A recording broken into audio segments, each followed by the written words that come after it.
रानो चिड़िया और मानो चिड़ा बचपन के दोस्त थे। दोनों की दोस्ती बहुत गहरी थी। रानो चिड़िया की एक और सहेली थी मीना चिड़िया। मीना चिड़िया पढ़ाई के लिए विदेशी जंगल गई थी।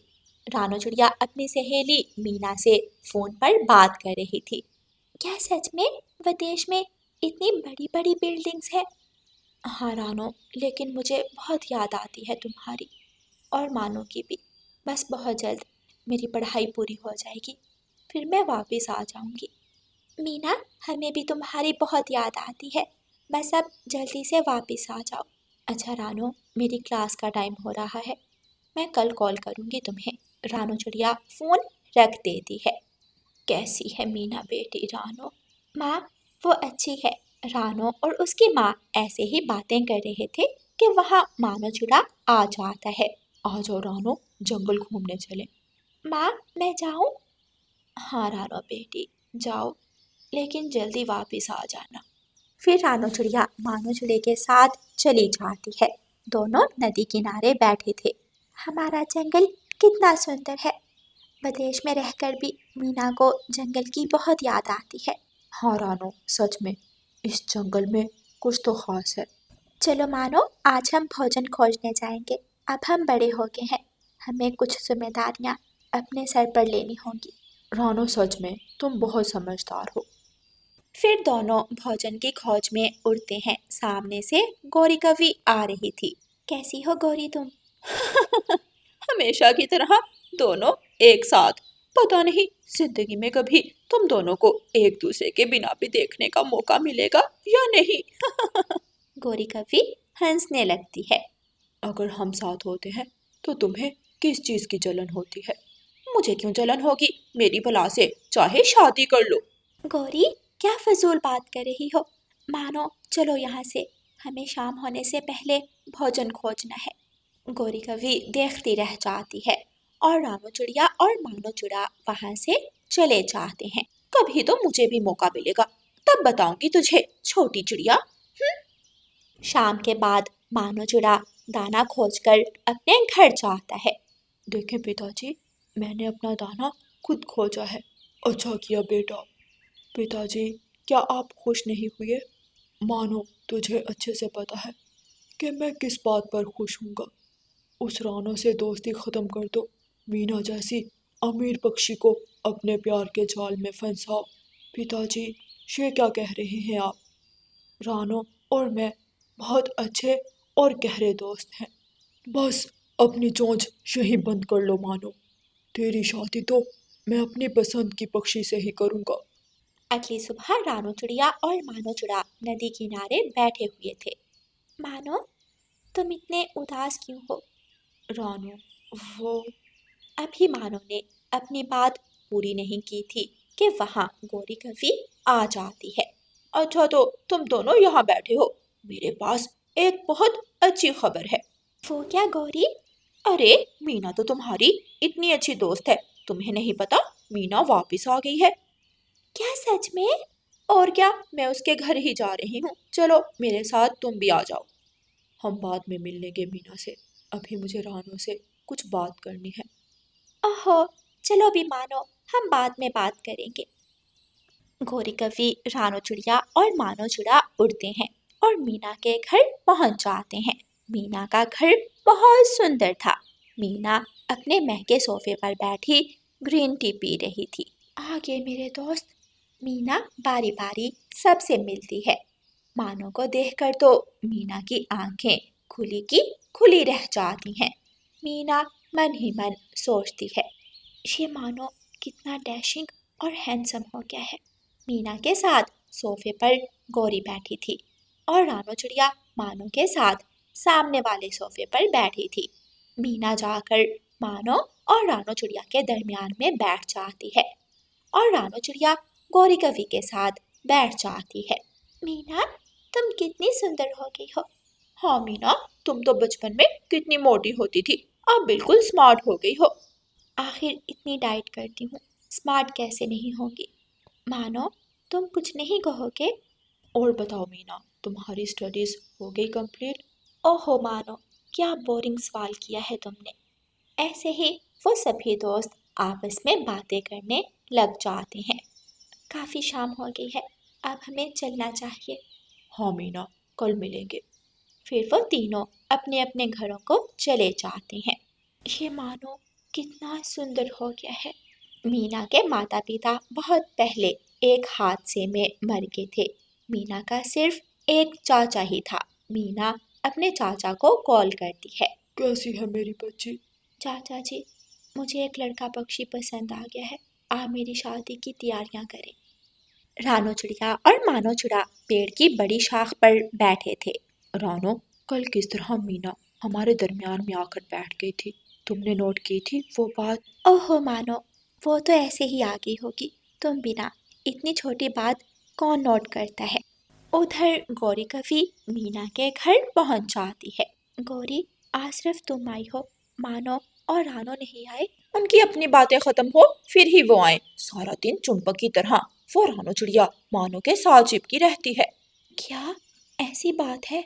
अच्छा गौरी, मुझे आज एक काम है, तुम जाओ, कल आना। मीना ऐसा कहकर अपने कमरे में चली जाती है। मीना अपने कमरे में जाकर पैसों से भरा बैग उठाती है और मानो के पिता के पास जाती है। कैसे हैं आप अंकल जी? अगर मेरा अंदाजा गलत नहीं तो तुम मीना हो ना? जी अंकल, मैं मीना हूँ। अंकल, मेरे माता पिता नहीं हैं। आपको अजीब तो लगेगा, लेकिन ये बात मैं खुद ही करने आ गई। कौन सी बात मीना बेटी? मैं मानो से शादी करना चाहती हूँ। और हाँ, जवाब देने से पहले आप सोच लेना अंकल जी, ये बैग पैसों से भरा हुआ है। मुझे भला क्या एतराज होगा बेटी, लेकिन तुम मेरे बेटे की कीमत बहुत कम लगा रही हो। हर महीने तुम्हें ऐसा ही एक बैग मिल जाया करेगा। मीना वहां से चली जाती। मानो का पिता तो आसानी से मान गया, लेकिन कहीं रानो मेरे रास्ते में रुकावट ना बन जाए। मीना गौरी कवि को कॉल करती है और उसे अपने घर आने का कहती है। कुछ देर बाद गौरी कवि मीना के घर पहुंच जाती है। क्या बात है मीना, इस समय क्यों बुलाया मुझे? गौरी, मैं मानो से शादी करना चाहती हूँ, लेकिन कहीं रानो दरमियान में ना आ जाए। ये पैसों का बैग लो और रानो को दे आओ और उसे बता दो कि मेरे और मानो के बीच ना आए। मीना, वो रानो लालच करने वालों में से नहीं है। फिर उसे रास्ते से कैसे हटाएं? ये पैसे तुम मुझे दे दो, मैं सब संभाल लूंगी। गौरी, अगर कोई समस्या बनी तो मैं तुम्हें नहीं छोड़ूंगी। तुम बिल्कुल भी चिंता मत करो। गौरी कवि पैसों से भरा बैग लेकर चली जाती है। गौरी बैग अपने घर रखती है और सीधी रानो चिड़िया के घर जाती है। तुम मजे से घर में बैठी हो, उधर मानो मीना से शादी कर रहा है। क्या मतलब गौरी? मतलब साफ है, रानो पैसा बोलता है और अक्लमंद के लिए इशारा काफी है। क्या मतलब मानो शादी के लिए मान गया? और क्या। अच्छा, मैं चलती हूँ। गौरी चली जाती है। फिर गौरी कवि मानो चिड़े के घर जाती है। मानो, मीना तुमसे शादी करना चाहती है। क्या? गौरी, तुम मीना को जाकर बता देना, मैं रानो को पसंद करता हूँ। कौन सी रानो की बात कर रहे हो? मीना ने रानो को बहुत सारे पैसे दिए हैं और रानो को कोई एतराज नहीं है। गौरी, तुम झूठ बोल रही हो। मर्जी है तुम्हारी। अच्छा, रात होने वाली है, मैं चलती हूँ। रानो ऐसा नहीं कर सकती, मैं खुद बात करूंगा रानो से। अगली सुबह बानो चिड़ा नदी पर बैठा रानो चिड़िया का इंतजार कर रहा था। रानो बेटी, आज तुमने मानो से मिलने नहीं जाना। माँ, मानो की मीना से शादी तय हो गई है, अब कहाँ वो मुझसे मिलेगा? क्या सच में गौरी की बात सच थी? ऐसे ही दिन गुजरते गए। आखिर मीना और मानो की शादी का दिन आ जाता है। माँ, आप नहीं चलेंगी मेरे साथ? आज मानो की शादी है। रानो बेटी, क्यों जाकर खुद को तकलीफ देना चाहती हो? तुम्हारा दर्द तुम्हारी आंखों में नजर आ रहा है। माँ, मानो ने मीना को पसंद किया है, इसमें मैं या आप क्या कर सकती हैं? मीना दुल्हन बनी मंडप में बैठी थी, लेकिन मानो अभी तक नहीं आया था। रानो चिड़िया उदास खड़ी थी। रानो चिड़िया को पीछे से मानो की आवाज आती है। रानो, मुझे बात करनी है तुमसे। मैं नहीं चाहता सारी जिंदगी ये बात मैं अपने दिल में रखकर घूमूं। क्या ये सच है कि तुमने मीना से पैसे लेकर मुझे छोड़ दिया? रानो चिड़िया हैरान हो जाती है। नहीं, ये सच नहीं है। सच तो ये है कि तुमने मीना से पैसे लेकर मुझे छोड़ दिया। क्या तुम्हें भी ये सब गौरी ने बताया है? और आपको भी। मानो और रानो मीना और गौरी की सारी चाल समझ जाते हैं। मुझे लगा था मेरे पास पैसा है और मैं इस पैसे से सब कुछ खरीद सकती हूँ, लेकिन मैं गलत थी। फिर उसी मंडप में मीना रानो चिड़िया और मानो चिड़े की शादी करवा देती है और वो सब हंसी खुशी अपना जीवन गुजारते हैं। प्यारे दोस्तों, इस कहानी को लाइक, अपने दोस्तों के साथ शेयर और चैनल को सब्सक्राइब करना बिल्कुल मत भूलना। आपका धन्यवाद। कालू कौवा बहुत ही चालाक कौवा था। वो जिसके भी पड़ोस में रहता उसका भोजन छीनकर खा जाता था। आजकल कालू कौवे ने तोते के घोंसले के सामने अपना घोंसला बना लिया था, इसलिए वो रोज़ तोते को तंग करता और उसका दाना चुरा कर खा जाता था। तोता अपने घोंसले से निकलता है और कालू कौवे के पास जाता है। कालू, कालू कौवे, मेरी बात सुनो।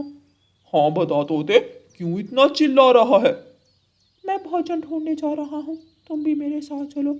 हम दोनों पड़ोसी हैं, हम इकट्ठे दाना ढूंढ लेंगे। वो मुझे तो भोजन ढूंढने की जरूरत नहीं है। क्यों? क्या भोजन खुद चलकर तुम्हारे पास आएगा? कल मुझे एक मीठा फल मिला था, उसे मैं पत्तों के पीछे छुपाया था। मैं तो आज वही मजे मजे से खाऊंगा। अच्छा ऐसा है, फिर मैं जाता हूँ भोजन लेने। तोता वहाँ से चला जाता है। कालू खूब हंसता है। पागल तोते, जैसे तुझे हमेशा पागल बनाता हूँ, चलो आज भी वैसे ही बनाकर फल खाऊंगा। ऐसा कहकर कालू कौवा तोते के पीछे पीछे उड़ जाता है। तोता उड़ते उड़ते घने जंगल में चला जाता है। वहाँ उसे पेड़ पर एक मीठा फल मिल जाता है। मुझे भी मीठा फल मिल गया, आज तो मजे मजे से ये मीठा फल खाऊंगा। तोता वो फल तोड़ने ही वाला था कि पीछे से जल्दी से कालू कौवा आता है और वो फल तोड़ लेता है। कालू, ये मेरा फल है। कहाँ? ये फल मेरा है, जिसके बारे में मैंने तुम्हें बताया था कि मैंने पत्तों के पीछे छुपाया है। ये मेरा है और मैं ही खाऊंगा। अच्छा तो ये वो फल है, फिर ये तुम ही खाओ, मैं कोई और दाना ढूंढ लेता हूँ। कालू कौवा वो फल लेता है और आराम से अपने घोंसले में चला जाता है। कालू कौवा मजे मजे से वो फल खाता है। अच्छा किया, अपना घोंसला इस तोते के पड़ोस में बना लिया। वो चिड़िया तो बहुत सियानी थी, मेरी चोरी पकड़ लेती थी, लेकिन ये तोता तो बहुत पागल है, मेरी हर बात को सच मान लेता है। मैं तो ऐसे ही तोते को बेवकूफ बनाकर भोजन खाऊंगा। कालू कौवा आराम से वो मीठा फल खाकर अपने घोंसले में लेट जाता है और तोता बेचारा अपने लिए दाना ढूंढता रहता है। अगले दिन तोते को जंगल से मीठे अंगूर मिल जाते हैं। तोता वो अंगूर तोड़कर अपने घोंसले में रख लेता है और नदी से पानी पीने चला जाता है। कालू कौवा अपने घोंसले में लेटा हुआ था। वो एक आंख खोलकर तोते को देखता है। जैसे ही तोता दूर चला जाता है, कालू कौवा जल्दी से उठता है। चलो क्या मोटी चोंच वाला, अब जल्दी से जाकर इसका भोजन उठा लाता हूँ। कालू कौवा जल्दी से तोते के घोंसले में जाता है। वो अंगूर उठाकर जल्दी से खा जाता है और तोते के आने से पहले पहले अपने घोंसले में आकर आंखें बंद करके लेट जाता है। तोता पानी पीकर जब वापस आता है तो अंगूर ना देखकर रोने लग जाता है। मैं लुट गया, मैं फिर से लुट गया। ये कौन चालाक पक्षी है जो हर रोज मेरा भोजन खा जाता है? तोता कौवे के पास जाता है जो घोंसले में सोने का नाटक कर रहा था। कालू कौवे, उठो, जल्दी उठो। क्या है तोते, इतनी मजे की नींद आई थी और तुमने आकर जगा दिया। मैं अपने घोंसले में मीठे अंगूर रख कर गया था, क्या मेरे पीछे यहाँ कोई आया था? लो, मुझे भला क्या पता, मैं तो सोया हुआ था। अब जाओ और मेरी नींद खराब मत करो। कालू कौवा दोबारा अपने घोंसले में लेट जाता है और तोता वापस चला जाता है। इस तरह तोता जब रोज नदी पर जाता तो कालू कौवा उसका भोजन चुरा लेता। चिड़िया रानी, मैं तो तंग आ गया हूँ। हर रोज अपने लिए दाना और मीठा फल ढूंढता हूँ, लेकिन मेरे खाने से पहले ही उसे कोई और खा जाता है। तुम्हारे पड़ोस में अब कालू कौवा आ गया है, मुझे तो उस पर शक है। नहीं चिड़िया रानी, वो तो मासूम है, वो तो बस सोया रहता है। फिर भी उस पर नज़र रखो, जब वो मेरे पड़ोस में था तो मैंने उसे अपना भोजन चुराते हुए पकड़ लिया था, फिर बस तभी से वो वहाँ से चला गया। अगले दिन तोता इंसानों की बस्ती से लाल लाल टमाटर तोड़ कर लाता है। कालू कौवा अपने घोंसले में बैठा तोते से कहता है, तोते भैया, जाओ जल्दी से जाकर पहले नदी से पानी पियो। एक बार मैंने ये टमाटर खाने के बाद पानी पिया था तो पेट में बहुत दर्द हुआ था। अच्छा, ऐसा है, फिर मैं अभी जाता हूँ। तोता नदी की तरफ चला जाता है और कालू कौवा जल्दी से तोते के घोंसले के पास जाता है। थोड़ी दूर जाकर तोता सोचता है, अरे, मैं फिर से अपना भोजन घोंसले के ऊपर रखाया, मैं उसे घोंसले के नीचे छुपा कर आता हूँ। तोता वापस जाता है और देख लेता है कि कालू तोते के घोंसले से टमाटर उठा रहा है। तोता जल्दी से एक पेड़ के पीछे छुप जाता है। कालू कौवा वो टमाटर ले जाकर खा लेता है और अपने घोंसले में सो जाता है। तो ये वो काला कलोटा कौवा है जो हर रोज मेरा दाना चुरा लेता है, मुझे रोज पागल बनाकर मेरा भोजन खुद खा जाता है। नहीं छोड़ूंगा, मैं इसे नहीं छोड़ूंगा। तोता जल्दी से अपनी दोस्त चिड़िया के पास जाता है। चिड़िया रानी, तुमने ठीक कहा था, आज मैंने खुद उस कौवे को अपना भोजन चुराते हुए देख लिया है। मैंने तो आपसे पहले ही कहा था। अब मैं उसे बदला लेना चाहता हूँ, लेकिन कैसे लूँ? तोते भैया, मेरे पास एक उपाय है। ये ले पेट खराब करने वाली दवा, इसे अपने भोजन के ऊपर डाल देना और फिर देखना इसका कमाल। रानू चिड़िया तोते को फल देती है और तोता उस फल पर दवा डालकर उसे अपने घोंसले में रख देता है। कालू कौवा एक आंख खोलकर तोते को दूर जाता देख लेता है और जल्दी से तोते के घोंसले में जाता है। आज तो मेरी लॉटरी लग गई। पहले वो मजेदार लाल लाल टमाटर और अब ये लाल लाल मीठा फल। मोटी चोंच वाले ये फल भी मेरे पेट में ही जाएगा। कालू कौवा वो फल खा जाता है, लेकिन थोड़ी देर बाद कालू कौवे के पेट में दर्द शुरू हो जाता है। हाय, मर गया, मर गया मेरा पेट। ये मेरे पेट में दर्द क्यों हो रहा है? हाय, मेरा पेट। कालू कौवा पेट में दर्द के कारण कभी एक तरफ उछलता तो कभी दूसरी तरफ। रानू चिड़िया और तोता पेड़ पर बैठे कालू कौवे को देखकर खूब हंस रहे थे। कालू कौवा बहुत मुश्किल से उड़ता है और शौचालय की तरफ भागता है। वो जैसे ही शौचालय से बाहर आता है, उसके पेट में फिर से दर्द शुरू हो जाता है और वो शौचालय चला जाता है।